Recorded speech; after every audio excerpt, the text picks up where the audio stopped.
Welcome to topper classes 9.0। आज हम लोग क्लास 10 भारती भवन केमिस्ट्री का जो चैप्टर 2 है जिसका नाम है अम्ल भस्म तथा लवण, उसका हम इस वीडियो में अति लघु उत्तरीय प्रश्न करने जा रहे हैं।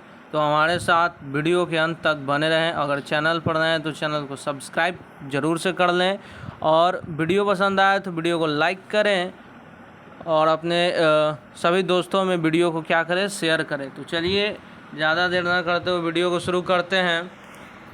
अति लघु उत्तरीय का पहला प्रश्न हम देखते हैं। पहला प्रश्न कहता है कि 3 खनिज अम्लों के सूत्र लिखें। अब यहाँ पर देखिए आ रहा है खनिज अम्ल। तो खनिज अम्ल किसे कहते हैं? तो ऐसा अम्ल जिसमें कार्बन के कण नहीं पाए जाते हैं, यानी कार्बन अनुपस्थित होता है, उसी को हम लोग खनिज अम्ल कहते हैं। तो उसी का 3 का नाम लिखना है। तो पहला क्या हो जाएगा? HCl यानी हाइड्रोक्लोरिक अम्ल, दूसरा H2SO4 सल्फ्यूरिक अम्ल, तीसरा HNO3 नाइट्रिक अम्ल। ये क्या है? तो खनिज अम्ल है, इसमें कार्बन के कण नहीं उपस्थित है। ठीक है, अगला प्रश्न देखते हैं। 2 नंबर प्रश्न कहता है एक कार्बनिक अम्ल का सूत्र लिखें। कार्बनिक अम्ल यानी ऐसा अम्ल जिसमें कार्बन उपस्थित हो। ठीक है, कार्बन क्या उपस्थित हो उसका सूत्र लिखना है। तो देखिए लिखें CH3COOH यानी एसिटिक अम्ल। इसमें देखिए C प्रेजेंट है, C यानी कार्बन। ठीक है, तो इसका आंसर हो जाएगा एसिटिक अम्ल। आगे 3 नंबर प्रश्न देखते हैं। 3 नंबर प्रश्न कहता है सिरका में कौन सा अम्ल होता है? तो सिरका में एसिटिक अम्ल होता है। सिरका में कौन सा अम्ल होता है? एसिटिक अम्ल होता है। उसके बाद 4 नंबर प्रश्न देखते हैं। 4 नंबर प्रश्न कहता है कि बैटरी अम्ल क्या है? तो लिखेंगे कि बैटरी अम्ल सल्फ्यूरिक अम्ल का सामान्य नाम है। यानी जो बैटरी अम्ल है वो सल्फ्यूरिक अम्ल का क्या है? सामान्य नाम है।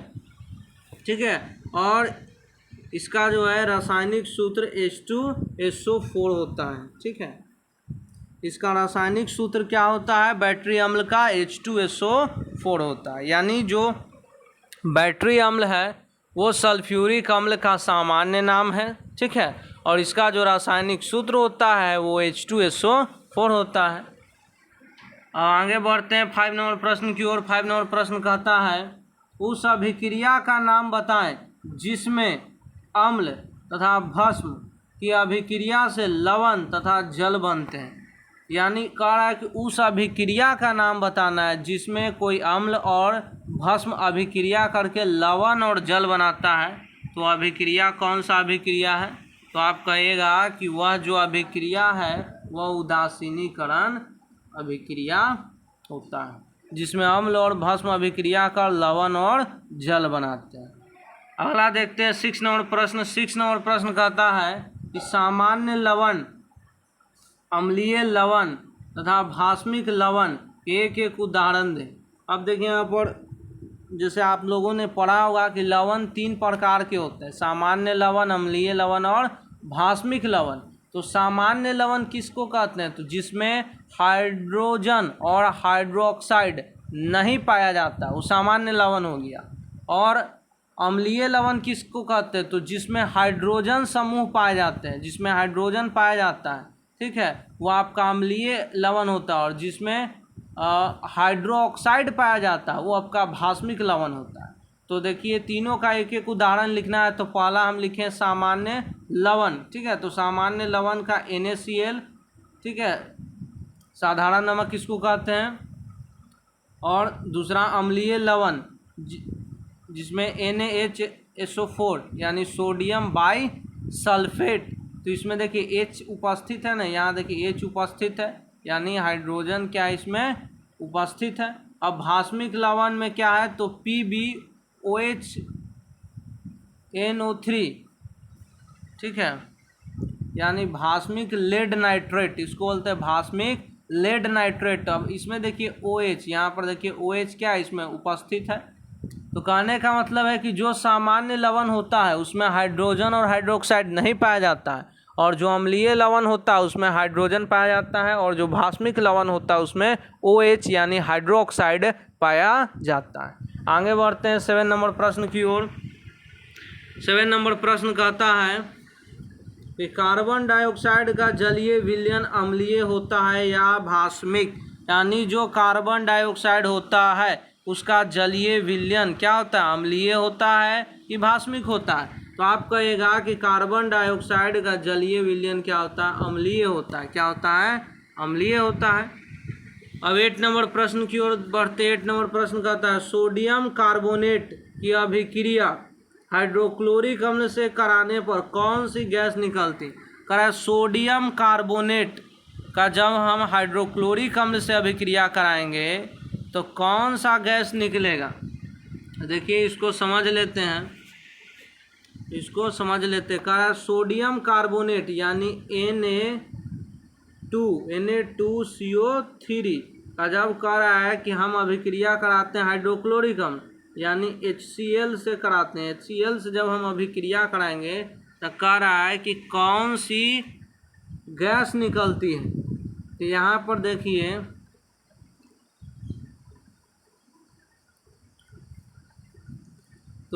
पर देखिए क्या होता है कि NaCl2 बना लेता है, अभिक्रिया करता है तो NaCl2 और यहाँ पर जो है कार्बन डाइऑक्साइड गैस क्या होता है, निकलता है। तो आंसर में हम क्या लिखेंगे कि कार्बन डाइऑक्साइड क्या होता है, निकलता है। आगे देखते हैं 9 नंबर प्रश्न। 9 नंबर प्रश्न कहता है कि NH4Cl के जलीय विलयन का लिटमस पत्र पर क्या प्रभाव पड़ता है। तो NH4Cl का जलीय विलयन नीला लिटमस पत्र को लाल कर देता है।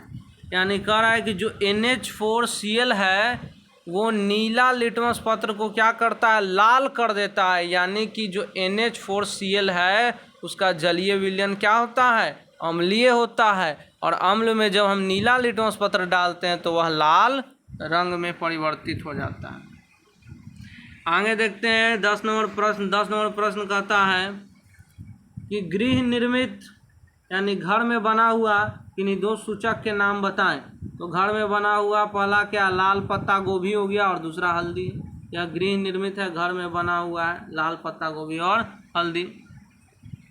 आगे बढ़ते हैं 11 नंबर प्रश्न की ओर। 11 नंबर प्रश्न कहता है दो रंगीन पदार्थ यानी सूचक के नाम बताएं। दो रंगीन सूचक का नाम बताना है जो किसी अज्ञात द्रव यानी हमको नहीं ज्ञात है कि वह अम्ल है कि भस्म है, तो अज्ञात द्रव के क्षारीय व अम्लीय प्रकृति बताने में सक्षम हो। तो पहला क्या है, लाल पत्ता गोभी और दूसरा हल्दी। इसमें भी वही हो जाएगा क्योंकि यह रंगीन है। अब 12 नंबर प्रश्न देखते हैं। 12 नंबर प्रश्न कहता है किस क्षार के लवण में धात्विक आयन नहीं होते हैं। कौन सा क्षार है जिसमें धात्विक आयन यानी धातु के आयन नहीं होते हैं। इसका आंसर हो जाएगा NH4OH यानी अमोनियम हाइड्रोक्साइड। क्या हो जाएगा, अमोनियम हाइड्रोक्साइड। अब यहाँ पर देखिए 13 नंबर, यहाँ पर कुछ अभिक्रिया दिया हुआ है, ठीक है। निम्नलिखित अभिक्रिया को क्या करना है, पूरा करना है। तो अभिक्रिया जो दिया हुआ है उसको हमको पूरा करना है। अभिक्रिया Zn यानी जिंक H2SO4 यानी सल्फ्यूरिक अम्ल से जब अभिक्रिया करेगा तो क्या बनाएगा, तो बनाएगा ZnSO4 यानी जिंक सल्फेट और हाइड्रोजन गैस क्या करेगा, मुक्त करेगा।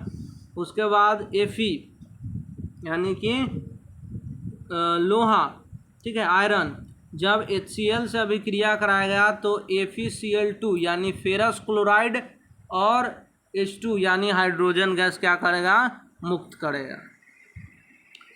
अब आगे बढ़ते हैं 14 नंबर प्रश्न की ओर। 14 नंबर प्रश्न हमारा कहता है कि यदि विलयन का pH मान 3 है तो विलयन की प्रकृति क्या होगी। तो हम लोग जानते हैं कि pH स्केल के बारे में जानते हैं 7। अगर किसी विलयन का pH 7 है तो वह उदासीन होता है, और 7 से जैसे ही हम आगे जाते हैं तो वह क्षारीय होता जाता है, और 7 से जैसे ही हम कम आते हैं वो अम्लीय होता जाता है। तो यहाँ बोल रहा है कि यदि किसी विलयन का pH मान क्या है, 3 है यानी 7 से कम है तो विलयन की प्रकृति क्या होगी। तो जब 7 से कम होगा तो क्या होता है, अम्लीय होता है। तो लिखेंगे कि जो विलयन की जो प्रकृति होगी वह अम्लीय होगी। अब आगे देखते हैं, कह रहा है कि pH मान 6 तथा pH मान 2 वाले विलयन में अधिक अम्लीय कौन होगा। तो हम लोग जानते हैं कि जो 7 से जितना मतलब दूर जाता है, जितना 7 से हम दूर जाते हैं उतना ज़्यादा विलयन क्या होता है, अम्लीय होता जाता है। तो 7 से सबसे अधिक दूर कौन है, 2 है। तो pH मान 2 वाला विलयन क्या होगा, अधिक अम्लीय होगा। ठीक है ना। और 16 नंबर प्रश्न की ओर बढ़ते हैं। 16 नंबर प्रश्न कहता है कि क्या pH मान 8 वाले विलयन जल से अधिक भास्मिक होंगे। कह रहा है pH मान उसका 8 है और जल का pH मान 7 होता है, तो भास्मिक अधिक कौन हो गया, जिसका 8 है वो ना। तो लिखेंगे कि हाँ, pH मान जिसका 8 होगा वो जल से अधिक भास्मिक होगा। और 17 नंबर प्रश्न देखते हैं। 17 नंबर प्रश्न कहता है कि निम्नलिखित में अम्लीय लवण, भास्मिक लवण तथा उदासीन लवण को चुनें। अब इसमें कौन, ये जो 3 आपको दिया गया इसमें कौन अम्लीय है, ठीक है, कौन अम्लीय है, कौन भास्मिक है और कौन उदासीन लवण है। तो देखिए लिखेंगे कि NaCl यह आपका उदासीन लवण है। क्यों, क्योंकि इसमें ना तो हाइड्रोजन है और न ही हाइड्रोक्साइड यानी OH है। ठीक है। अब NaHCO3 ये क्या अम्लीय है, कैसे, तो इसमें हाइड्रोजन उपस्थित है। देखिए यहाँ पर H है ना, हाइड्रोजन इसमें उपस्थित है इसलिए ये अम्लीय लवण हो गया। और अब देखिए MgOHCl, तो इसमें OH यानी हाइड्रोक्साइड प्रेजेंट है इसलिए भास्मिक लवण हो गया। तो इस प्रकार से हमारा पहचान हो गया। अगर वीडियो पसंद आए तो वीडियो को लाइक करें और चैनल पर नए हैं तो चैनल को जरूर से सब्सक्राइब कर दें। आगे बढ़ते हैं 18 नंबर प्रश्न की ओर। 18 नंबर प्रश्न कहता है कि निम्नलिखित अभिक्रिया को पूरा करें। देखिए ZnNaOH यानी sodium hydroxide CuSO4 copper sulphate का सोडियम हाइड्रोक्साइड से जब अभिक्रिया कराएंगे तो देखिए Zn यानी जिंक का हम सोडियम हाइड्रोक्साइड से जब अभिक्रिया कराएंगे तो क्या बनेगा, बनेगा Na2ZnO2 और प्लस में हाइड्रोजन गैस मुक्त होगा। उसके बाद जब हम कॉपर सल्फेट का सोडियम हाइड्रोक्साइड से अभिक्रिया कराएंगे तो CuOH का होल 2 प्लस में Na2SO4 यानी सोडियम सल्फेट बनेगा। ठीक है, इस प्रकार यह अभिक्रिया हमारा बन गया। अब देखते हैं 19 नंबर प्रश्न। 19 नंबर प्रश्न जो हमारा कहता है कि जस्ता यानी जिंक Zn तनु हाइड्रोक्लोरिक अम्ल। अब देखिए यहाँ पर एक शब्द जुड़ गया तनु हाइड्रोक्लोरिक अम्ल। तो अब तनु क्या होता है उसको समझ लेते हैं। तो देखिए जब भी तनु आ जाएगा, तनु हाइड्रोक्लोरिक अम्ल आए या अम्ल आए, तो यहाँ पर तो तनु हाइड्रोक्लोरिक अम्ल है। इसका मतलब हो जाएगा कि वैसा विलयन जिसमें अम्ल की मात्रा कम हो और पानी की मात्रा क्या हो, अधिक हो, वो आपका तनु अम्ल हो जाता है। ठीक है। तो ऐसा विलयन जिसमें हाइड्रोक्लोरिक अम्ल का मात्रा कम होगा और पानी का मात्रा ज़्यादा होगा तो ये तनु हाइड्रोक्लोरिक अम्ल हो गया। तो वही बोल रहा है कि Zn यानी जिंक और तनु हाइड्रोक्लोरिक अम्ल की अभिक्रिया से अम्ल का कौन सा तत्व धातु से विस्थापित हो जाता है। तो यहाँ पर देखिए जिंक Zn और यहाँ पर HCl 2HCl यानी हाइड्रोक्लोरिक अम्ल का जब अभिक्रिया होगा तो ZnCl2 बनता है जिंक क्लोराइड। और कौन विस्थापित हो रहा है, तो हाइड्रोजन विस्थापित हो रहा है। यहाँ पूछ रहा था ना कि तत्व का जो है धातु से विस्थापित होता है, कौन सा तत्व धातु से विस्थापित होता है, तो तत्व कौन है, ठीक है, कौन सा तत्व धातु से विस्थापित होता है। तो ये जो हाइड्रोजन तत्व है ये जिंक धातु से क्या होता है, विस्थापित हो जाता है। आगे बढ़ते हैं 20 नंबर प्रश्न। 20 नंबर प्रश्न कहता है एक सूचक का नाम बताएं जो विलयनों में विभिन्न हाइड्रोजन आयन मतलब H+ की सांद्रता के स्तर को बताने में सक्षम हो। तो वो जो है फिनोफ्थलीन हो जाएगा। क्या हो जाएगा, फिनोफ्थलीन।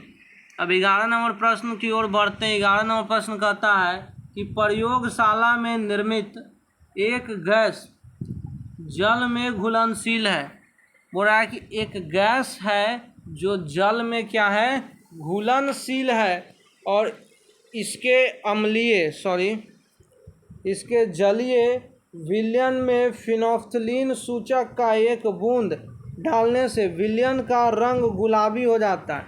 अब कह रहा है कि इसके जलीय विलयन में अगर हम एक बूंद फिनोल्फ्थलीन डालते हैं तो जो उसका रंग होगा वो कैसा हो जाएगा, गुलाबी हो जाता है।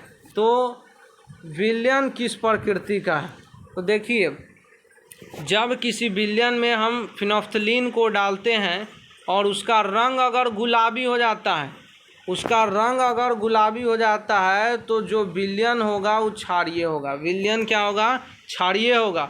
अगर वो रंगहीन हो जाता है, मतलब कोई रंग नहीं, तो वो अम्लीय होगा। अगर फिनोल्फ्थलीन जो है डालने पर विलयन रंगहीन हो जाए तो वह अम्लीय होगा, और गुलाबी हो जाए तो विलयन क्या होगा, क्षारीय प्रकृति का होगा। तो यहाँ जो आंसर हो जाएगा क्या हो जाएगा, क्षारीय प्रकृति। अब 22 नंबर प्रश्न देखते हैं। बोल रहा है कि रवाकरण जल की अवस्था में वॉशिंग सोडा यानी धोने का सोडा एवं तूतिया का रासायनिक सूत्र बताएं। यानी जो वॉशिंग सोडा है, धोने वाला सोडा, और तूतिया उसका हमको रासायनिक नाम बताना है। तो वॉशिंग सोडा का जो रासायनिक नाम होता है Na2CO3 इंटू 10H2O होता है, ये वॉशिंग सोडा का। और तूतिया का क्या होता है, तो CuSO4.5H2O। ठीक है। अब बढ़ते हैं हम लोग 23 नंबर प्रश्न की ओर। 23 नंबर प्रश्न कहता है, 23 नंबर प्रश्न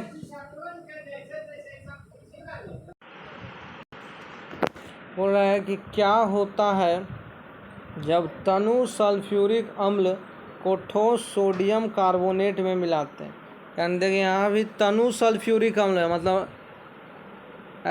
जब विलयन में सल्फ्यूरिक अम्ल की मात्रा कम होगी और जल की मात्रा क्या होगी, अधिक होगी, वो आपका तनु सल्फ्यूरिक अम्ल हो गया। तो कह रहा है कि जब तनु सल्फ्यूरिक अम्ल में सोडियम कार्बोनेट को मिलाते हैं तो क्या होता है। तो देखिए ये आपका क्या हो गया, सोडियम कार्बोनेट Na2CO3 और H2SO4 यानी सल्फ्यूरिक अम्ल को मिलाते हैं तो क्या होता है, तो Na2SO4 यानी सोडियम सल्फेट प्लस जल और प्लस कार्बन डाइऑक्साइड मुक्त होता है। बोल रहा है कि जब हम सल्फ्यूरिक अम्ल में सोडियम कार्बोनेट को मिलाते हैं तो क्या होता है, तो सोडियम सल्फेट बनता है, जल बनता है और कार्बन डाइऑक्साइड बनता है। अब 24 नंबर प्रश्न की ओर बढ़ते हैं। 24 नंबर प्रश्न आपका कहता है कि किसी विलयन में H+ आयनों की सांद्रता बढ़ाने पर उस विलयन के pH पर क्या प्रभाव पड़ता है। तो देखिए अगर किसी विलयन में H+ आयन की सांद्रता अगर बढ़ रहा है तो वह विलयन अम्लीय होते जाता है, और अम्ल का pH मान जानते हैं कि 7 से क्या होता है, कम होता है।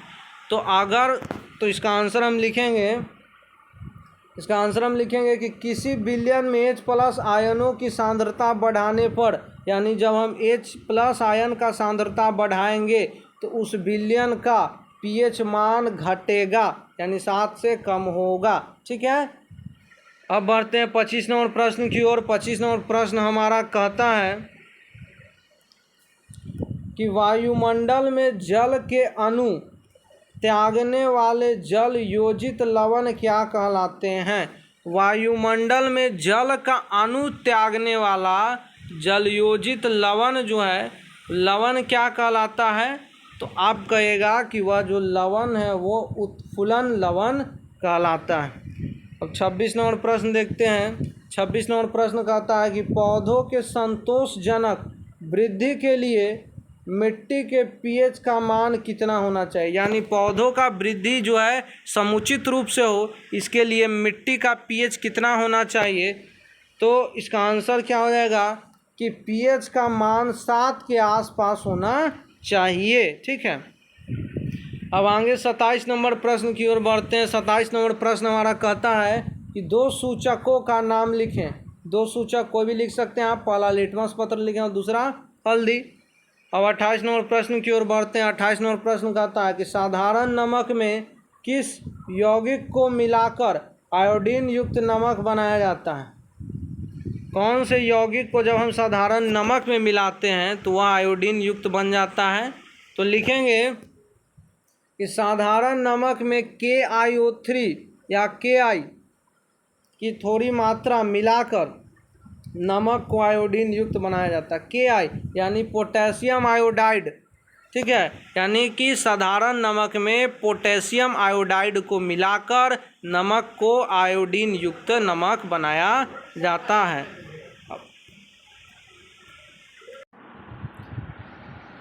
अब देखिए 29 नंबर प्रश्न कहता है कि एक प्रस्वेद लवण का सूत्र लिखें। प्रस्वेद लवण की जो लवण जो है पसीजने लगता है, तो इसका आंसर हो जाएगा CaCl2 यानी कैल्शियम क्लोराइड। अब ये हमारा अंतिम 30 नंबर प्रश्न है। प्रश्न कहता है कि अम्ल जल में क्या प्रदान करता है। तो अम्ल जो है जल में H+ आयन यानी हाइड्रोजन आयन प्रदान करता है। इस प्रकार हमारा जो है 30 का 30 प्रश्न जो है हल हो गया। अगर वीडियो पसंद आए तो वीडियो को लाइक करें और इसी तरह का वीडियो देखने के लिए चैनल को ज़रूर से सब्सक्राइब कर लें और इस वीडियो को अपने सभी दोस्तों में ज़रूर से ज़रूर शेयर करें। धन्यवाद।